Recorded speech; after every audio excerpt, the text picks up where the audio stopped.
نحمده ونصلي على رسوله الكريم اما بعد فاعوذ بالله من الشيطان الرجيم بسم الله الرحمن الرحيم رب اشرح لي صدري ويسر لي امري واحلل عقدة من لساني يفقهوا قولي۔ کتاب ایک کتاب ہے، فصلت کھول کے بیان کی گئی ہیں، آیاتہ اس کی آیات، یعنی اس کتاب کی آیات میں زندگی کا ہر معاملہ کھول کر بیان کیا گیا ہے۔ اسی طرح حلال اور حرام کو بھی واضح طور پر بتایا گیا ہے، کیا کرنا چاہیے کیا نہیں کرنا چاہیے اس کو بہت اچھی طرح بیان کیا گیا ہے، کن کاموں سے فائدہ ہوگا کن کاموں سے عذاب ہو سکتا ہے اس کی بھی بہت وضاحت ہے۔ فصلت قرآنًا عربیًا، قرآن عربی ہے یعنی عربی زبان میں نازل کیا گیا ہے، جیسا کہ سورۃ فصلت کی آیت 44 میں بھی آتا ہے، وَلَوْ جَعَلْنَاهُ قُرْآنًا أَعْجَمِيًّا لَقَالُوا لَوْلَا فُصِّلَتْ آيَاتُهُ أَعْجَمِيٌّ وَعَرَبِيٌّ، اگر ہم اس کو اجمی قرآن کی صورت میں اتارتے یعنی عربی قرآن کی بجائے اجمی قرآن اتارتے تو لوگوں کا اعتراض کیا ہوتا؟ لولا فصلت آیاتہ، یہ کیسا کلام، اس کی آیات کو کھول کے بیان ہی نہیں کیا گیا، بات پوری طرح واضح ہی نہیں ہوتی۔ اور پھر اس آیت کا ترجمہ کیا، اعجمی و عربی، کیا لانے والا عربی اور کتاب اجمی؟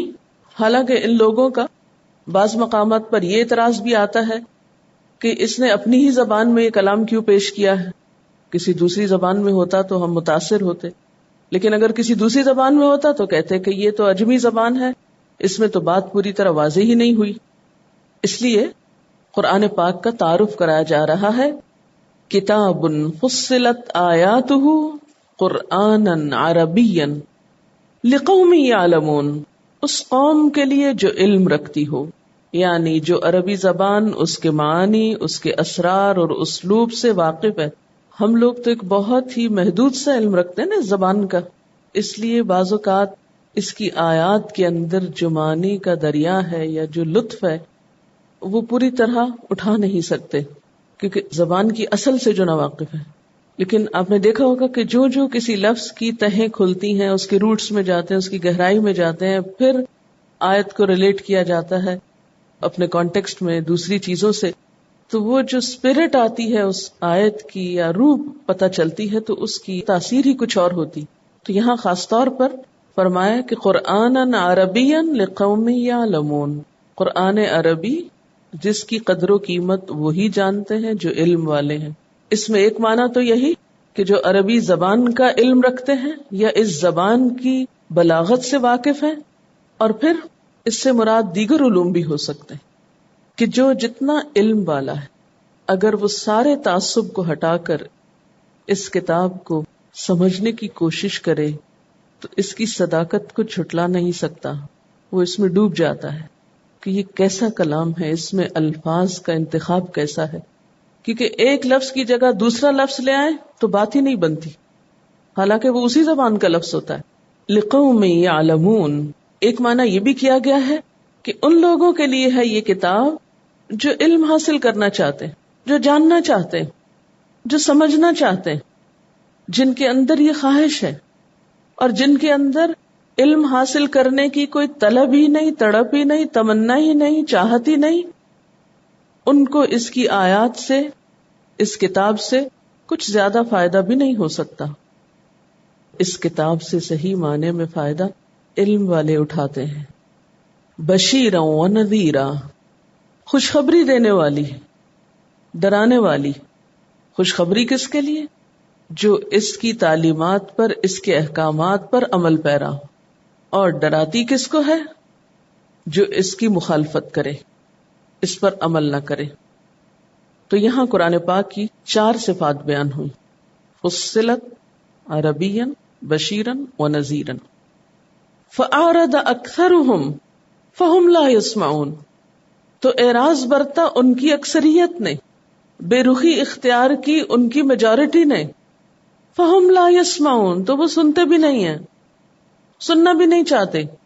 یعنی اتنا خوبصورت کلام، اتنا بہترین کلام جس کی ہر بات پوری طرح واضح ہے، کھول کھول کے بیان کی گئی ہے، عربی زبان میں اتری ہے، علم والے لوگ اس کی قدر و قیمت پہچان سکتے ہیں، اور اکثریت کی جہالت کا یہ عالم ہے کہ وہ سننا بھی نہیں چاہتے، اتنے بڑے خیر سے محروم ہیں۔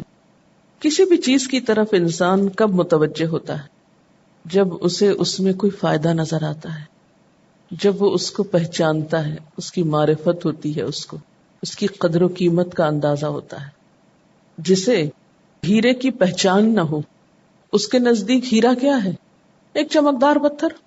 مثلاً کسی بچے کے ہاتھ میں ہیرا پکڑا دیں، کیا کرے گا اس سے؟ ہو سکتا منہ میں ڈال لے، ہو سکتا پھینک دے، کھلونا بنا لے، وہ اسے سنبھال تو نہیں سکتا۔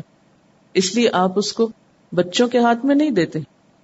کوئی بھی قیمتی چیز آپ ناقدر لوگوں کو نہیں دیتے۔ اسی طرح اس کتاب کی قدردانی بھی کون کرتا ہے؟ اس کتاب کی اہمیت کو کون جانتا ہے؟ جو خود علم رکھتا ہو، جو اس کی قدر پہچانتا ہو، جو اس کی فضیلت اور اس کی برکت سے واقف ہو۔ باقی لوگوں کے لیے تو اس میں کچھ بھی نہیں، وہ تو ان کو دیوانہ کہیں گے کہ جو اس کے ساتھ اپنا وقت گزار رہے ہوں، یا اس میں اپنی جوانی لگا رہے ہوں، یا اس میں اپنا مال لگا رہے ہوں۔ فَأَعْرَضَ أَكْثَرُهُمْ، یہاں پھر اکثریت کا بیان۔ اکثریت نے اعراض برتا، بے رخی اختیار کی۔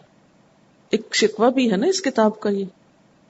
دوسروں کو تو جانے دے، اپنی مسلمان امت کو دیکھے، اکثریت کا اس کتاب کے ساتھ کیا معاملہ ہے؟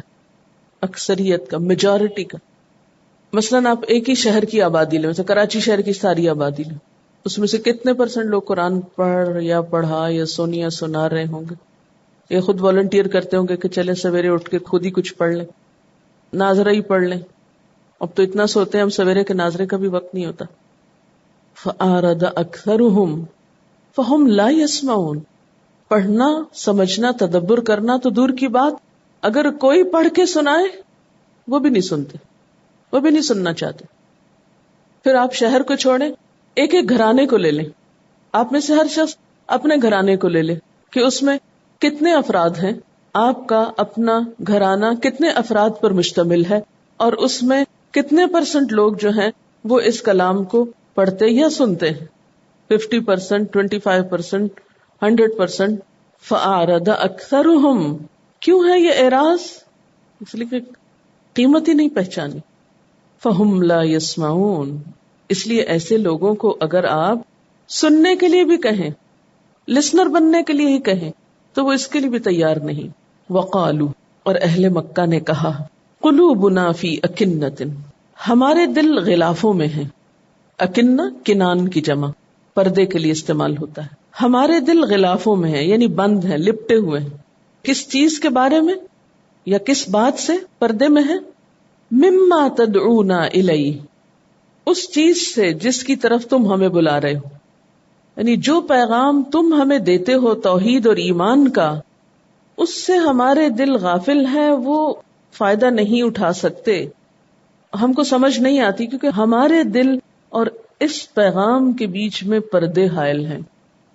وفی آذاننا وقر، اور ہمارے کانوں میں بوجھ ہے، گرانی ہے۔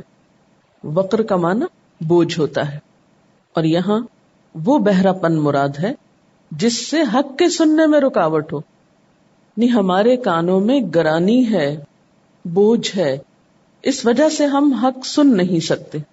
خود اعتراف کر رہے ہیں۔ وَمِن بَيْنِنَا وَبَيْنِكَ حِجَابٌ، اور ہمارے درمیان اور تمہارے درمیان ایک پردہ ہے، ہمارے اور تمہارے درمیان ایک آڑ ہے، ایک رکاوٹ ہے، اس لیے جو تم کہتے ہو وہ ہم نہیں سن سکتے، جو تم کرتے ہو وہ ہمیں نظر نہیں آتا، ہمیں تم ہمارے حال پہ چھوڑ دو اور جو تمہیں کرنا ہے کرتے رہو۔ فَعْمَلْ إِنَّنَا عَامِلُونَ، پس کر لو جو کرنا ہے، پس کرو جو کرنا ہے۔ اننا عاملون، بے شک ہم بھی کر رہے ہیں جو ہمیں کرنا ہے، تم اپنا کام کرو، ہم اپنا کام کریں۔ اس پردے کی، اس بوجھ کی، ان اکنہ کی کیا وجوہات ہیں؟ دین کی طرف بلانے والے اور دین سے دور لوگوں کے درمیان یہ کس قسم کا پردہ ہوتا ہے؟ یہ کون سی اجنبیت ہے؟ یہ کیسی رکاوٹ ہے؟ یہ کیا چیز ہے جو دونوں کو الگ کر دیتی؟ ایک گھر میں ہوتے ہوئے، ایک جگہ پر اکٹھے رہتے ہوئے، اجنبیت کی دیوار ہے کہ ختم ہی نہیں ہوتی، گرتی ہی نہیں. خونی رشتے ہیں، قومی رشتے ہیں، اور بہت سے تعلقات ہیں، لیکن ایک آڑ ہے، وہ مکمل کلوزنس نہیں. کیوں؟ وائی؟ اور وہ آڑ کس قسم کی؟ کہ بات نہیں ایک دوسرے کی سمجھ آتی، کمیونیکیشن نہیں ہو رہی، بات تھرو نہیں ہو رہی، آپ کی بات دوسرے کو سمجھ نہیں آ رہی، آپ کا موقف دوسرے کو سمجھ میں نہیں آ رہا. کیوں؟ اس کی بنیادی وجہ یہ ہوتی ہے کہ لوگوں کی اکثریت عام طور پر اپنے ماحول سے انفلوئنسڈ ہوتی ہے. جس ماحول میں وہ آنکھ کھولتے ہیں، جن اسکولوں میں وہ پڑھتے ہیں، بچپن سے جن نظریات اور افکار کا ان کے اوپر غلبہ ہوتا ہے، یا پھر اپنے بڑوں کو جو کچھ وہ کرتے دیکھتے ہیں، کچھ قومی روایات کا غلبہ ہوتا ہے، کچھ کلچر کی مہر ہوتی ہے، خاص قسم کی تھنکنگ ہوتی ہے جس پر وہ پروان چڑھتے ہیں، ایک خاص ذہنی سانچے میں ڈھلے ہوئے ہوتے ہیں. اس کا نتیجہ کیا ہوتا ہے کہ قرآن جو ذہنی سانچہ تیار کرتا ہے، یہ قرآن جو فکر دیتا ہے، قرآن جو سوچ دیتا ہے، وہ بالکل مختلف ہے. اور سب سے بڑا اختلاف کیا ہے کہ قرآن کی دعوت آخرت کی کامیابی کی طرف، اور قرآن کے علاوہ دنیا کے جتنے بھی علوم ہیں، جتنی بھی کتابیں ہیں، جو بھی فلسفے ہیں، وہ سارے انسان کو دنیا کی کامیابی کے طریقے سکھاتے ہیں. اب اس طرح منزل ہی فرق ہو گئی، پرائرٹیز ہی فرق ہو گئی، سوچ ہی فرق ہو گئی. اب ایک شخص جس کے سامنے کامیابی ہے تو دنیا کی کامیابی ہے، اس کا جینا مرنا دنیا کے ساتھ وابستہ ہے، اور دوسرا شخص وہ دوسرے جہان کی باتیں کر رہا ہے، آخرت کی باتیں کر رہا ہے، اس کی سمجھ میں وہ نہیں آئیں گی. اس طرح دونوں میں ایک ڈسٹنس آ گیا، ایک بودھ آ گیا. دونوں کے نفع نقصان کے پیمانے فرق ہیں. پیغمبر کسی اور چیز کی طرف بلا رہا ہے، وہ ایک اللہ کی بات کرتا ہے. باقی فلسفوں میں بہت سے خدا ہیں. پیغمبر ہر کام اللہ کے لیے کرنے کو کہتا ہے، اور یہاں حال یہ ہے کہ ہر کام لوگوں کے لیے کرنا ہے. لباس لوگوں کے لیے پہننا ہے، اپنی جسمانی حالت لوگوں کی مرضی کے مطابق بنانی ہے، اپنے گھروں کے ڈیزائن لوگوں کی پسند کے مطابق بنانے ہیں. تو جب بنیاد میں ہی فرق ہو گیا تو دونوں کو ایک دوسرے کی بات کیسے سمجھ میں آئے؟ اس لیے وہ کہتے ہیں کہ ہمارے عقائد اور نظریات اور ہمارا مسلک، مذہب، سوچ یہ بالکل مختلف ہے، تمہارا کچھ اور ہے. اس لیے ہم دونوں کے بیچ میں ایک ایسی دیوار حائل ہو گئی ہے کہ اب ہم باہم کمیونیکیٹ نہیں کر سکتے. نہ وہ آپ کو بات سمجھا سکتے ہیں، نہ آپ ان کو سمجھا سکتے ہیں. اسی وجہ سے پھر پیغمبر کی صداقت، اخلاق، قرآن کا مؤثر بیان، ابلاغ کچھ بھی تو اثر نہیں کرتا، کیونکہ وہ تو صرف وہ سننا چاہتے ہیں جو ان کو دنیا میں فائدہ دے. وہ تو صرف وہ پڑھنا چاہتے ہیں جو ان کو دنیا میں بے تحاشا مال و دولت عطا کر دے. اس لیے ان کو اس کے پڑھنے، اس کے سننے، اس کے اختیار کرنے میں جب فوری کوئی فائدہ نظر نہیں آتا تو وہ پھر اس کو سن بھی نہیں پاتے، سمجھ ہی نہیں پاتے. تو اس طرح دین والوں میں اور بغیر دین کے زندگی بسر کرنے والوں میں ایک اجنبیت کی دیوار خود سے خود حائل ہو جاتی ہے. آپ صلی اللہ علیہ وسلم سرداران قریش کے خاندان سے تھے، انہی کے ساتھ پلے بڑھے تھے، انہی کے شہر میں رہتے تھے، کوئی اجنبی نہیں تھے. بچپن سے وہ آپ کا اخلاق و کردار دیکھتے تھے. لیکن کیا ہوا کہ جو ہی آپ نے نبوت کا اعلان کیا، ان کے درمیان اور قوم کے درمیان ایک اجنبیت حائل ہو گئی. لیکن آپ اس کیفیت سے مایوس نہیں ہوئے، آپ نے اپنی کوشش جاری رکھی اور جاری رکھی. نتیجہ کیا ہوا کہ ایک وقت آیا کہ بہت سے لوگوں کے یہ مصنوعی پردے پھٹ گئے، بات نے اثر کرنا شروع کر دیا، اور پھر جب رستے بنتے گئے دل و دماغ کی طرف تو بہت سے لوگ ہدایت یافتہ ہوئے. فَعَمَلْ إِنَّنَا عَامِلُونَ، تم اپنا کام کرو، یعنی تبلیغ کرو. إِنَّنَا عَامِلُونَ، بے شک ہم بھی کام کرنے والے ہیں، یعنی ہم مخالفت کرتے رہیں گے. تم تبلیغ کرتے رہو اور ہم تمہاری دشمنی کرتے رہیں گے. اپنے آپ سے ایک سوال کیجئے کہ ہمیں قرآن کی بات یا اللہ کا کلام کتنا اپنا لگتا ہے، کتنا سمجھ میں آتا ہے. کہیں ایسا تو نہیں کہ میرے پڑھنے کے باوجود میرے اور اس کے بیچ میں ایک طویل فاصلہ ہو؟ کیا واقعی سارے پردے پھاڑ کے دل پہ اترتا ہے یا نہیں؟ یا ابھی بہت سی اپریہنشنز، بہت سے ترددات، بہت سے ڈاؤٹس، کنفیوژنز، خوف، خطرے، توہمات بیچ میں حائل ہیں؟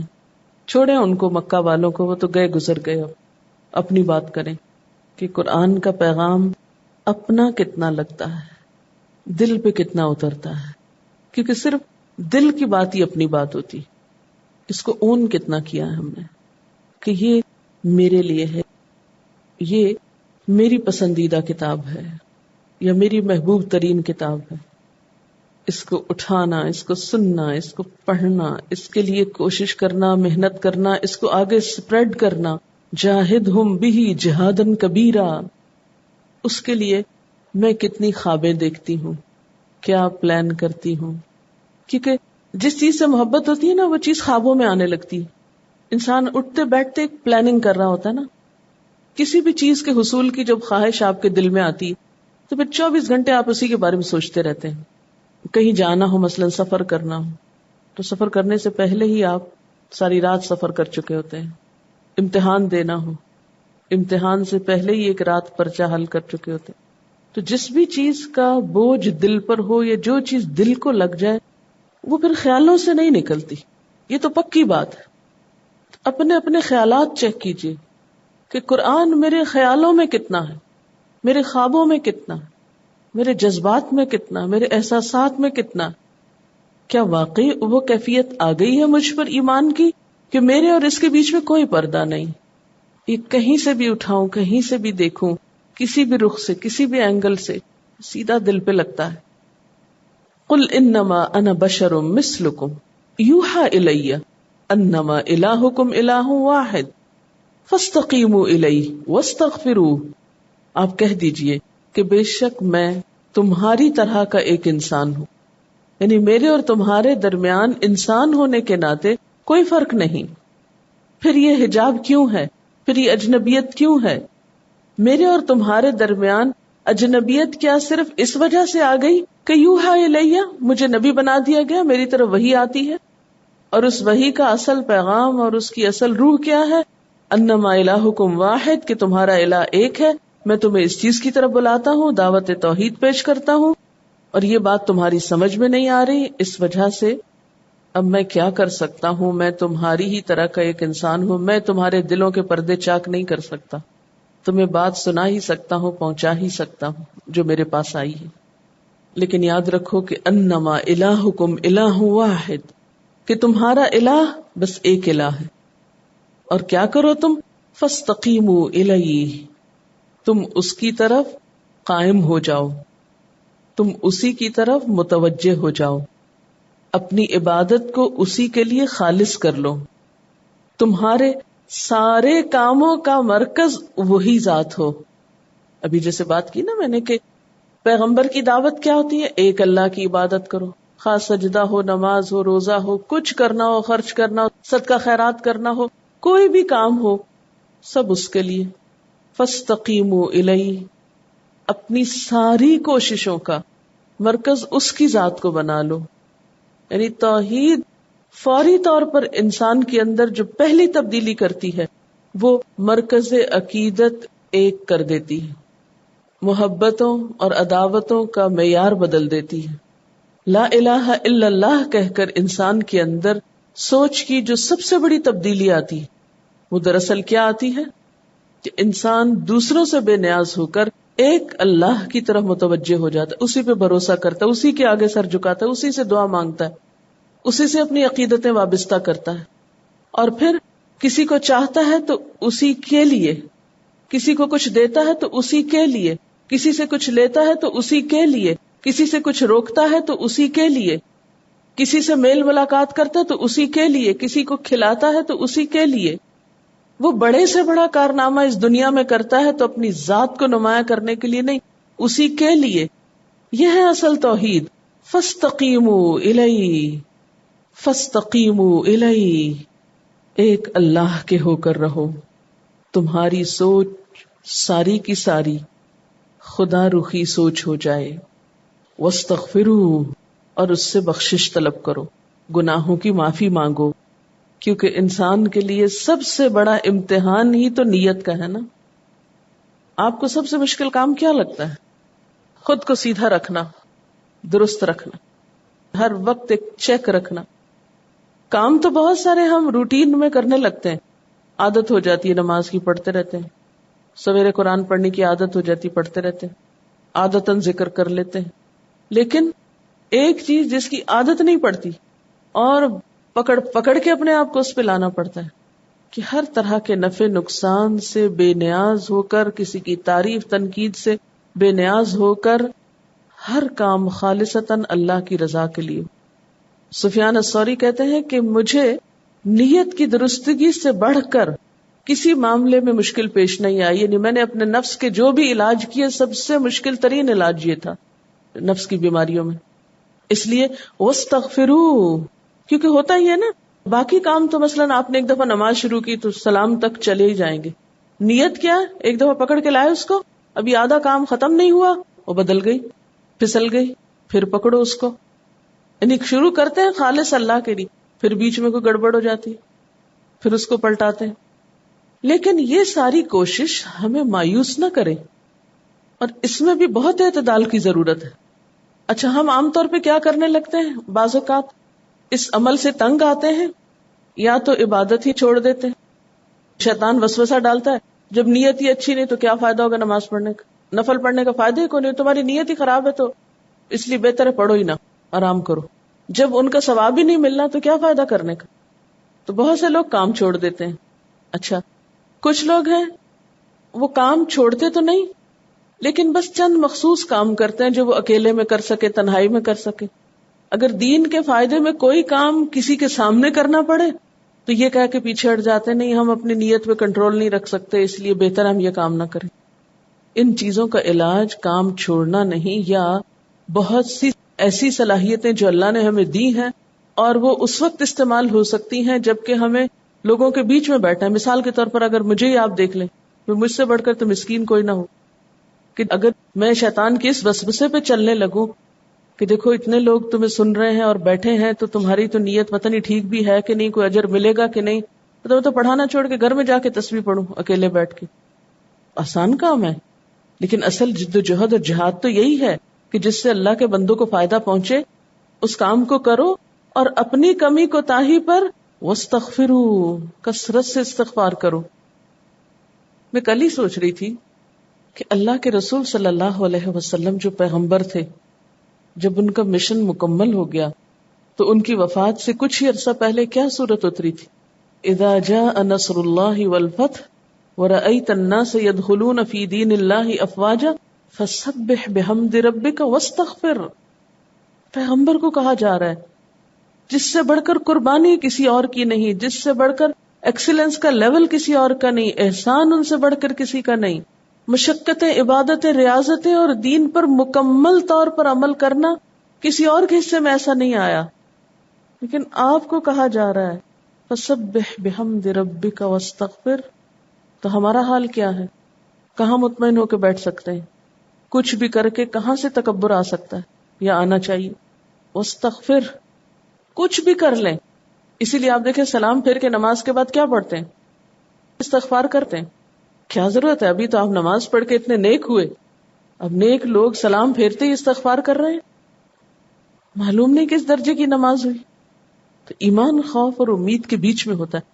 لیکن اگر شیطان آپ پہ غالب آ رہا ہے کہ نہیں تمہاری تو نیت ہی ٹھیک نہیں تھی اور وہ فلاں نے تمہیں دیکھا تھا تو تمہاری نماز ایسے ہوگی، تو اس لیے بہتر ہے آئندہ سے نماز لمبی تو پڑھا ہی نہ کرو، اس لیے کہ پھر دوسرے دیکھ لیتے ہیں، تو نیت خراب ہو جاتی۔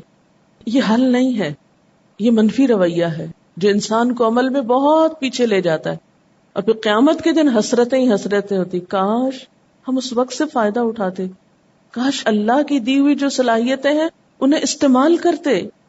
اب میں جو بول رہی ہوں تو یہ بولنا میرا اپنا ذاتی کمال تو نہیں، وہ بلواتا ہے تو بولتی ہوں، تو یہ اس کی نعمت کا شکرانہ بھی ہے، اور دوسرا یہ ہے کہ انسان چپ کر کے بیٹھ جائے۔ اب آپ دیکھیے مکی صورت، توحید کا سبق دیا جا رہا ہے، مشرکین مکہ سے خطاب ہے، ان سے بات چیت چل رہی ہے، اور الہکم الہ واحد کے ساتھ ہی فاستقیموا الیہ، ساتھ ہی اخلاص نیت کا سبق ہے، واستغفروا، اللہ کو پتا ہے کمزور ہو تم، کمی بیشی ہو ہی جائے گی، اس کا علاج استغفار ہے، کثرت سے استغفار۔ وویل للمشرکین، اور ہلاکت ہے مشرکین کے لیے۔ اب ایک شرک اکبر ہوتا ہے اور ایک شرک اصغر ہوتا ہے نا۔ شرک اکبر کیا ہے؟ بتوں کو یا اور چیزوں کو اللہ کے برابر قرار دینا، اور شرک اصغر کیا ہے؟ ریاکاری کرنا۔ اب آپ دیکھیے، وویل للمشرکین، ہلاکت ہے مشرکین کے لیے۔ کون مشرکین؟ الذین لا یؤتون الزکوٰۃ، جو زکوٰۃ نہیں دیتے۔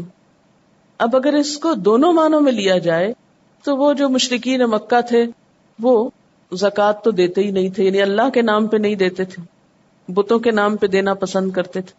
اور اگر ہم اس کو شرک اصغر یا ریاکاری میں لیں تو کہاں سے جواز ملتا ہے کہ انسان صدقہ خیرات یا کسی کو دینا چھوڑ دے یہ سوچ کر کہ نہیں کیا پتہ ریاکاری ہو؟ تو ہلاکت تو ہو گئی نا۔